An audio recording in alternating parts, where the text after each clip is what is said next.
Hi everyone. So most people think that memory loss is just a normal part of aging. But what if your insulin levels are actually the ones stealing your memory years before any diagnosis shows up? Today, I am breaking down how exactly insulin resistance attacks your brain's memory center and 3 science backed ways to stop it and reverse the damage. So, without wasting any time, let's get started.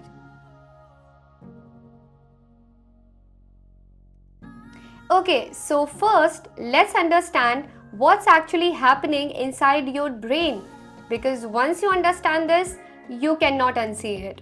See, your brain has a region called the hippocampus, which is your brain's memory hub, the place where memories are created, stored, and recalled.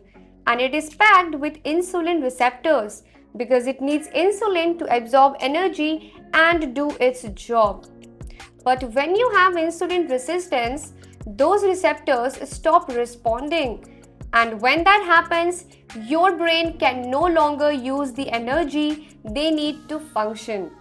As a result, your brain quite literally starts to starve. And a starving brain cannot create new memories, cannot recall old ones clearly. You forget words mid sentence. You walk into a room and forget why you went there. That's not just getting older, that's your brain running on empty. So, insulin resistance is not just a metabolic problem, it is a brain problem. And the good news is, just like the metabolic side, it is fixable. And I have got 3 ways to actually fix it. So, let's go through them one by one. So here is the first fix, and this one is almost elegant in how it works.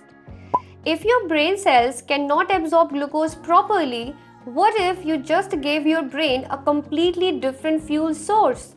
One that bypasses the damaged receptors entirely.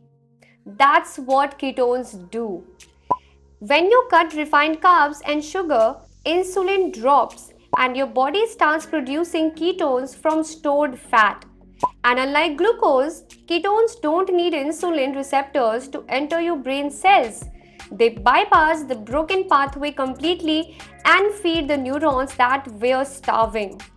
A clinical trial published in Alzheimer's and Dementia found that patients on a ketogenic diet showed rapid, significant improvements in memory and cognitive performance, simply because their brain finally had fuel it could actually use.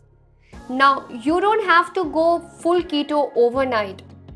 Just start cutting the obvious stuff: sugar, white bread, packaged snacks, and sugary drinks. Even that shift alone will start giving your brain some breathing room. But food alone is not enough. The second solution is something that your body was literally built to do. This one surprises people because when we talk about memory loss, nobody thinks about go lift weights. But hear me out. When you exercise, especially high intense or resistance training, your muscles contract. And when muscles contract, they pull glucose directly out of your bloodstream without needing insulin at all. So your blood sugar drops and insulin demand drops as well. The whole system finally gets a break. But here is the brain part. Intense exercise triggers a protein called BDNF, brain derived neurotrophic factor. Think of it as a fertilizer for your brain. It physically repairs the damaged synapses in your hippocampus, the exact region insulin resistance was quietly destroying. Research published in the Journal of Clinical Medicine confirms that exercise directly reverses insulin resistance in the brain, reduces neuroinflammation, and rebuilds cognitive function. So it does not just help your body, in fact, it rebuilds your brain. And you don't need hours in the gym. 2 to 3 sessions a week of just 20 minutes is enough. because consistency matters far more than duration. But there is one more solution, and this one happens while you are doing absolutely nothing. In fact, it happens while you are asleep. Okay, this is the one I really want you to pay attention to. Every night while you are in deep sleep, your brain activates something called the glymphatic system. Think of it as a dishwasher for your brain. It flushes out all the toxic waste that build up during the day.